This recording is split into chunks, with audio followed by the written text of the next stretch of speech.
Welcome, welcome, welcome to the Wild Yoga Tribe podcast. I'm your host, Lily Allen Duenas. Together, we'll talk about the world of yoga and we'll talk to people from around the world. Before diving into the episode, I wanted to invite you to head on over to my Patreon account.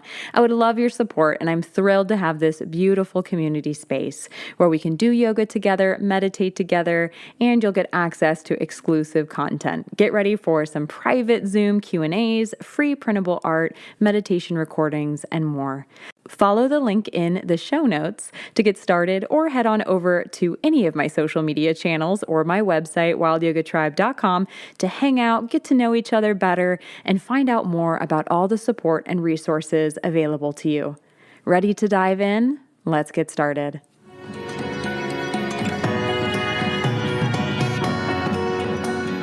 Namaste, family, and welcome back to the Wild Yoga Tribe podcast. Today, I'm so excited to welcome Sila Atikol onto the show today. She's a yoga teacher from Cyprus, and she has actually had a career as a lawyer until she realized that she just wanted something else. She fell in love with yoga and Pilates, and now she has so many certifications in yoga, prenatal, aerial, restorative, as well as in bar and Pilates. So I'm excited to talk to her more about how she aims to increase flexibility and mobility while decreasing emotional and physical discomfort through movement. So thank you so much, Sila, for being on the show today with me. Hi, Lily. I'm so excited to be a guest on the Wild Yoga Tribe podcast, and thank you so much for having me. Thank you. And so to get started, how about you share your story with us? How did yoga first come into your life? How did yoga find you? When I was a teenager, my father was practicing yoga. And he would always tell me that I should definitely try yoga. It's going to feel so good. He's releasing all of his stress when he practices. And as a teenager, I think this is like everyone when I say this. Most of us, we find what our parents do quite lame. So I thought, yoga must be very lame. So I never wanted to try it. When I was in university, I was going to this Pilates studio where there was also yoga. And one of my friends, she really insisted that we should try it. So I said, okay, I'm going to come with you for 3 classes until you get used to it. And then I will never come. And I went, I think, for 3 years without a break. And she was the one coming for 3 classes and never came with me. So I fell in love with yoga as soon as I started trying it. I was so surprised to find so much movement and discovering the abilities of my body. It took me by surprise. I didn't expect it to be so nice. And from that point on, I think it's been 12 years now that I have been practicing. And it's one of those things that I can never imagine being out of my life. Oh, that's amazing. And I love that story of how your dad was practicing it ever since you were little, and you were like, no way, that's lame. I'm not interested. Yeah, I kept saying that, spiritual stuff, not me. I want active stuff in my life. Yeah. And were you watching him practice ever? Was he practicing at home, or did he take you to studios? No, he was going to the studios, and he was actually leading classes at the beach when their teacher was away on holidays during the summers. But I would never accept to join, or I would never accept to try, because I thought it was probably something very boring, because I didn't understand what yoga was about at all until I actually tried it for myself. That's such a common thread, that people don't have any idea what yoga is, or they have a misconception about it. Like it's just exercise, or it's just stretching. It's so easy, or I can't do it. I'm not flexible. Like all of these misconceptions just seem to fly out of the mind and out of your perception once you actually try yoga. Do you have students that you work with? Yeah, I just would love to hear your perspective on that. Yeah, I do have some students who have been skeptical about yoga, who came in the class with other friends and they were like, no, I don't like slow stuff. I don't think I want to stretch. And then after trying it for the first time, they were also, just like me, mind blown. And they were like, so this is yoga. I never imagined yoga to be so nice. Yeah, absolutely. And so, walk us through your journey of how you decided that you wanted to be a yoga teacher and your trainings, or what kind of shifted in you. Because I know you were working as a lawyer. So, what happened? To be honest with you, I knew from the beginning that law wasn't the career for me. I was a good student, so I studied law and I actually was very successful in university throughout my studies. But when I first started practicing the actual profession as an intern lawyer, I realized it really wasn't for me. And I didn't really know in the beginning why it wasn't so much for me. But looking at it now, the entire environment, the way people interact with each other in law offices, between clients and lawyers, between lawyers and other lawyers, in the courthouse, it's all a very negative environment, especially in the country I was practicing in North Cyprus. I think that has been one of the biggest reasons, followed by the fact that I like to move my body. As a person who likes to practice yoga, stretch, it was torture for my body to sit for such long hours every day in front of a computer, in front of a desk. So I wasn't enjoying it, and I was working very long hours. So I needed to wake up really early in the morning to go for my practice. Or when I was an intern, I actually convinced my 70-year-old boss to join me in yoga so we would get off one day of the week early. And so I could go to the studio and catch a class. So I think it was a very natural thing. I started teaching Pilates. That was the first teacher training I did. And from there on, I slowly started to realize that this is the path that I want to go to. So I quit my job. I took a yoga teacher training. That was in 2015. And after I graduated my teacher training, I felt like my practice wasn't strong enough. My practice wasn't good enough to start teaching other people. And I think it's a very common thing among yoga teachers that we feel these insecurities, this sort of imposter syndrome. So for the first few months, I couldn't get in front of people to teach. I was so shy. I wanted to look like the people on Instagram. I wanted to be able to do splits or handstands or whatever before I was going to teach other people. So when my Pilates students insisted and I started teaching yoga to them, I realized that there were people who wanted to learn from me, because what I knew about yoga at the time, they didn't know it yet. So they wanted to learn. And this is how I started teaching. This is how I found my confidence in teaching, realizing that there are a lot of people who are not as flexible as I am, who doesn't know the yoga philosophy as I do. And there are people who want to learn from me. I think that it's an important lesson that I want to share with other teachers.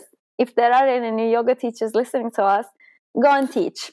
There are people who want to learn from you. I love that so much, because there is so much fear around being a yoga teacher. I think you always have that imposter syndrome. How could I teach? There's so many people who are more flexible or better or have studied longer, and there is room for everybody. And there's so many people out there who need to hear what you as a teacher have to share. Exactly. That's the point. I think that we all have something from our personal background to contribute into the way we're teaching. And there are going to be so many people who will resonate with that. And we all come to yoga for different reasons. And there are other people who are going to come to yoga for the same reasons we came to yoga for. And those are the people that we are going to serve somehow, if that makes any sense. Absolutely, it does. Yes. And so I know too, though, that you did go through a traumatic car accident as well. And I'm curious about how that car accident and that injury played a role in your journey in coming to yoga. Yes, I have been in a car accident in 2016 while I was already teaching yoga and Pilates as a full-time profession. I was just standing on the beach. There was one car towing the other car, and I wasn't even close to the vehicles. And the towing bar came out of the car in the front, and it just flew in the air and landed on my leg. If it just landed 1 centimeter deeper, it went, I think, 6 or 7 centimeters deep. If it went only a few millimeters deeper, I would have probably either bleed out until the ambulance arrived or lose my leg. And of course, I'm very grateful for the person who gave me first aid over there, because he knew what he was doing. And part of the reason I didn't lose my leg is because of him. And also for the entire experience, because it made me really be able to resonate with the students who are just beginning practicing yoga or beginning any sort of movement journey for the first time in their lives. I was bedbound for about a week, and after that I wasn't allowed to step on my leg for a few more weeks. And in the beginning, when I was allowed to finally start moving, when I would lie down on my belly and I would try to lift my right leg up, it wouldn't move. I would ask the person, the physiotherapist or the doctor, I would be asking, so is it lifting? And they would say, no, try again. And even the smallest of movements, the things we did in the physiotherapy, it worked so quickly. In about 2 weeks, I was able to start slowly moving my leg again, start slowly walking again. And it gave me this insight that whoever comes to yoga or whoever comes to any sort of exercise, our bodies are like sponges, and we can teach our bodies to do anything. No matter what traumatic thing the body has experienced, it still learns. So this is what I experienced, and I always share this with my students when they feel discouraged. When someone is trying to stretch their hamstring and it's taking too long and they're feeling discouraged, I say, this is my experience. I have been in a car accident. I couldn't even move my leg. And being patient and consistent in my practice, I was able to start moving again. I also really sympathize with the frustration of not being able to do something you want to do. So it has been an experience on so many different levels. Of course, the gratitude of being able to do everything for myself, even the smallest things like getting up and washing your hands when you're not able to do it for a long time. You realize how important it is. Or getting up and getting yourself a glass of water. All of that aspect, but also it gave me so much insight on how a beginner feels like again. Even though it's been a long time I was a beginner. Oh, it's so humbling whenever we have any type of hindrance or physical issue, whether it's just having a flu for a week, not being able to walk up and down stairs, or as you said, even get a glass of water. It just offers you that huge humbling perspective of gratitude when things are going well. And it's so easy when we're healthy and feeling great and we're just walking around doing our thing to forget how incredible it is that we get to move this body. Yes, and how vulnerable our physical body is. Yes, and that's interesting you bring that up, because there's some yoga teachers out there on Instagram, out there in the world, who I know really push their physical body to the absolute limits. Like they're really push into certain asanas or into certain shapes. And I feel like the stage I'm at in my yoga journey is less about having that ego-driven, I need to reach a pose, and more of having that body honoring, I do want to challenge myself, but I do not want to do anything that could break myself. How are you feeling right these days when it comes to things like that? I think you said the key words there, being in a place in your practice. I think that's a place in a person's practice most of the time in the beginning. In the first few years, you perceive yoga as something physical, and you set goals and you want to reach them. And it is, for some people, asana itself, it is the tool to achieve, you're trying to achieve through yoga, the relaxation, the quieting of the mind, the discipline and everything. But as you progress in your studies in yoga, or as you progress in your practice, I think we all develop more body consciousness. And we all develop this sense that asana itself is not the only part of our practice. And this is what brings this consciousness and make this asana-driven, goal-driven, ego-driven thing just fades away. Absolutely. I do think that it is a state. We do grow in the practice and we do change, and it is seen more in the beginning, I think, as well. It's that challenge too of, oh, I've seen other people do it. I want to try it. And it's eager. It's a lot of eagerness. And that's like such a beautiful element as well. But when it does shift into that ego driven, as you mentioned too, I don't know if I can teach yoga until I do a handstand. Oh man. Oh, those are so hard to feel that way because we also know it's like that's not yoga and that's not serving us. And it's not something we need to bring to the mat and bring to our practice. But it's hard too. We're all so human. And I have to admit to all of our listeners, I'm by no means perfect. I am definitely a hypocrite in saying this with things that ebb and flow in my life and ebb and flow in my practice. But it's just something to be mindful of. I think that's what Sila and I are saying. Yes, and I also find that students come through the door expecting you to be like a contortionist.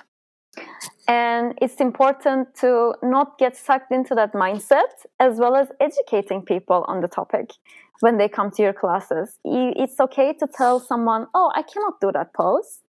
It's not in my practice, or my practice isn't there yet, or my anatomy doesn't allow me to do it. That's also a reality. Oh, that's a huge reality. I love that you said that because our anatomy is just what we're born with. It's not something we can change, like the bone structure. And there's amazing yoga teachers out there who have done actual bone studies on how our bones connect and rotate, and because we're not just like a stick figure, there's this kind of spiraling motion, of how two bones will connect, cartilage and all the juicy fun stuff that goes along with our skeletal system. But it's just, you got to accept, like, there's some things that were not meant for your body, and that is not wrong at all. That's not a problem. That's not something you can solve. That's actually a lesson or something just that you discover, that you can be aware of, and that can offer you more insight into your own body.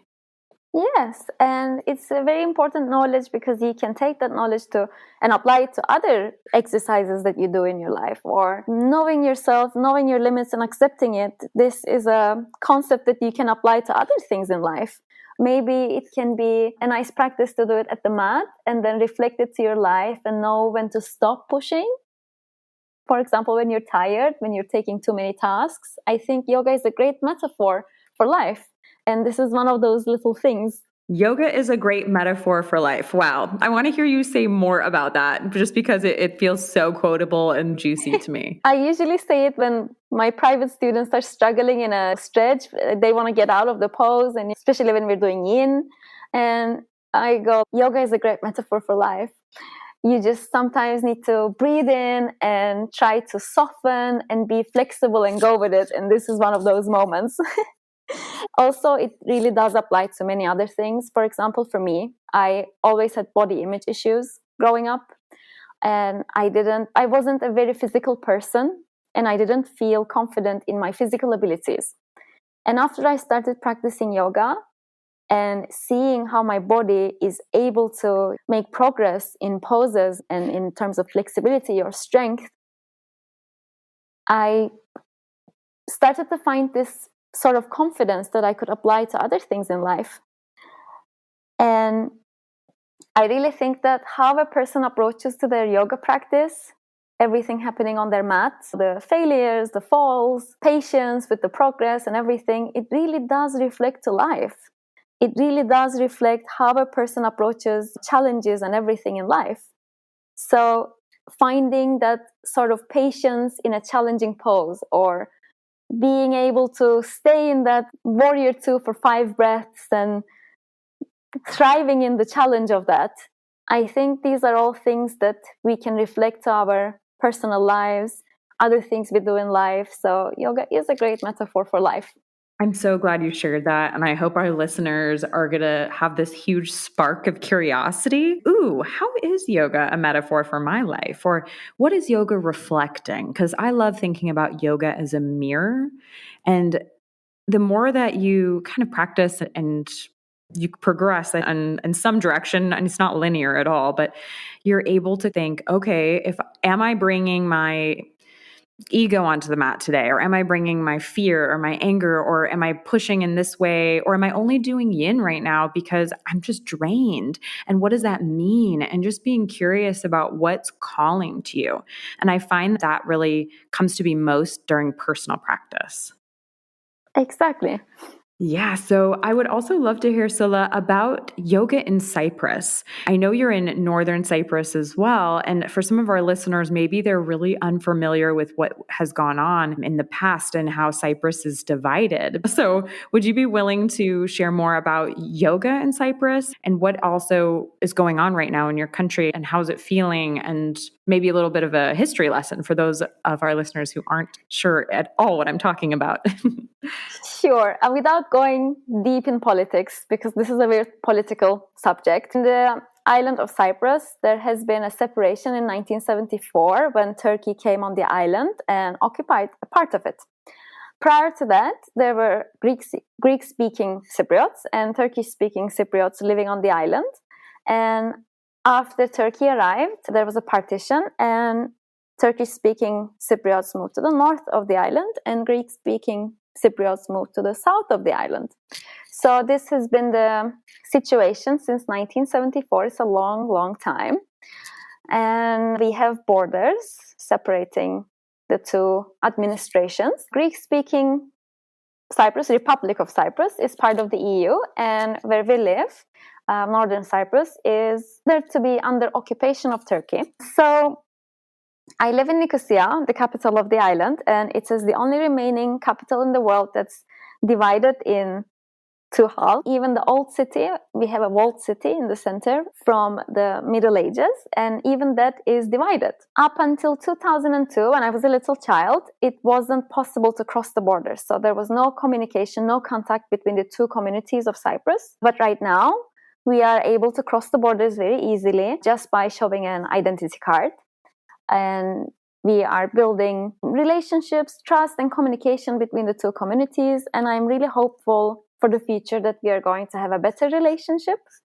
And in the meanwhile, I can safely say that yoga world is a place where you can still connect and communicate. We do sometimes joint events. It is possible for a Turkish-speaking yoga teacher to go and teach in yoga festivals in the Greek-speaking part in Republic of Cyprus and vice versa. So it's another aspect of yoga that I really like, that it brings people together no matter what. And you can definitely see that in Cyprus. What I love that you said, Sila, is that yoga brings people together no matter what.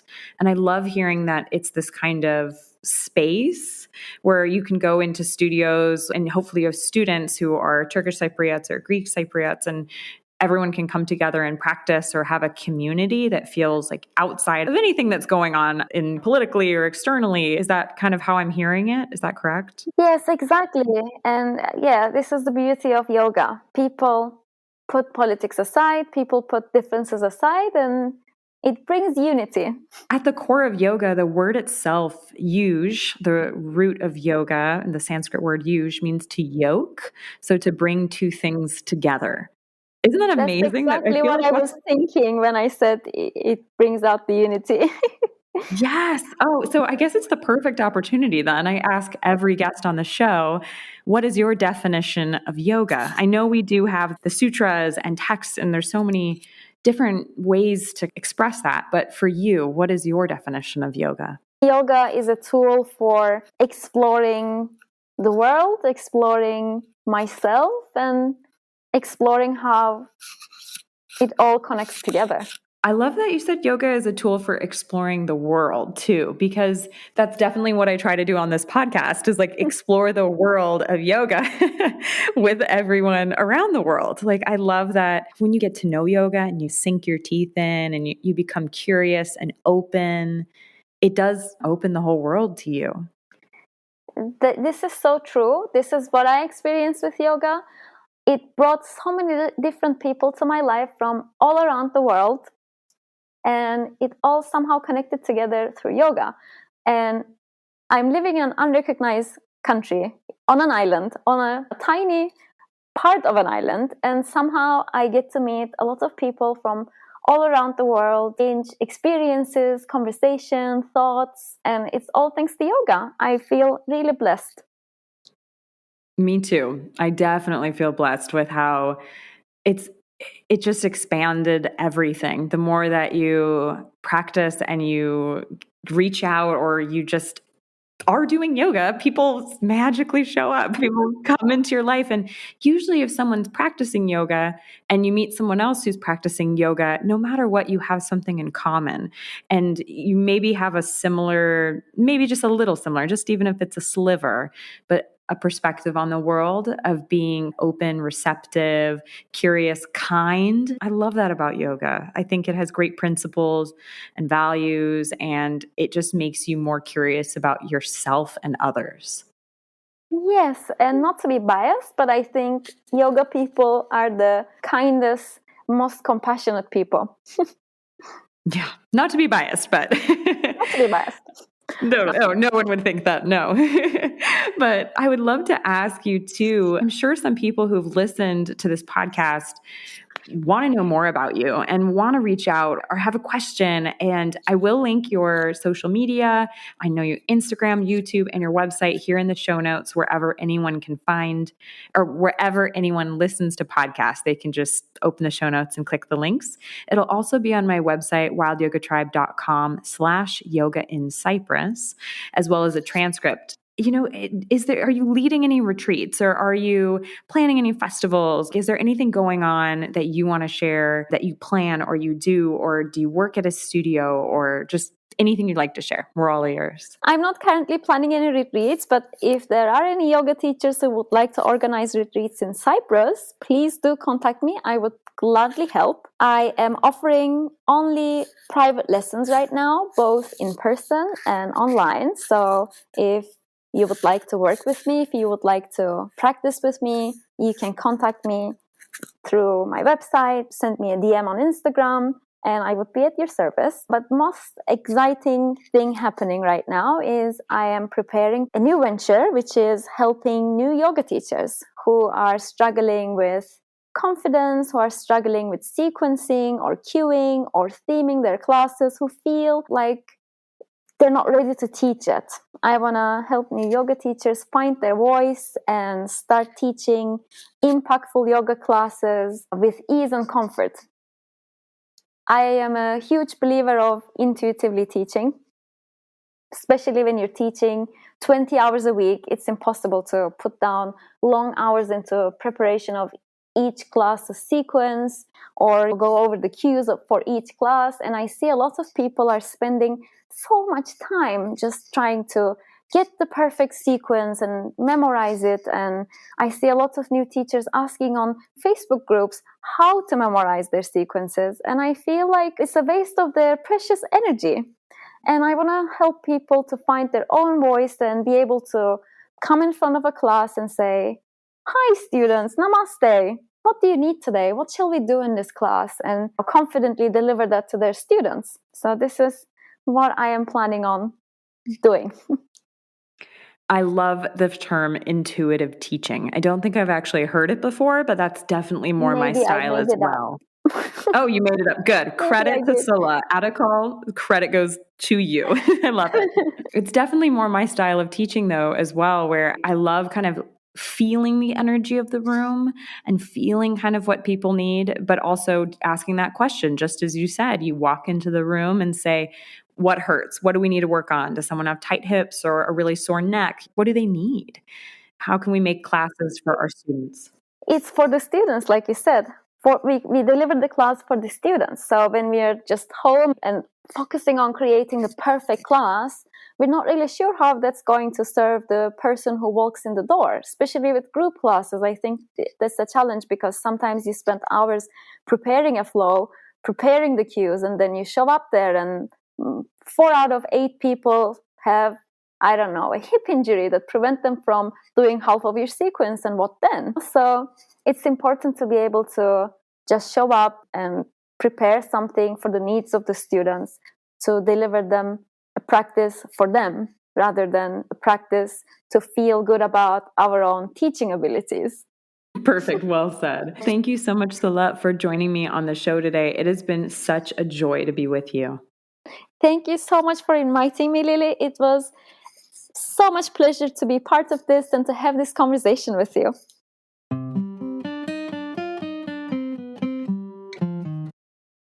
Thank you so much for tuning in to this episode of the Wild Yoga Tribe podcast. My conversation with Sila Atikol, a yoga teacher from Cyprus, was so gorgeous as we took this deep dive into how yoga is a great metaphor for life.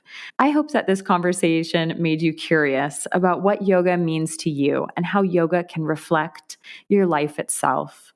If you're looking to tune into a podcast episode that's all about not being asana-driven, goal-driven, or ego-driven in your practice, then this is the conversation for you. Thank you for listening to the Wild Yoga Tribe podcast. Be well. Thank you for the gift of your attention today. If you feel called, please share this episode with someone who you think could benefit from it.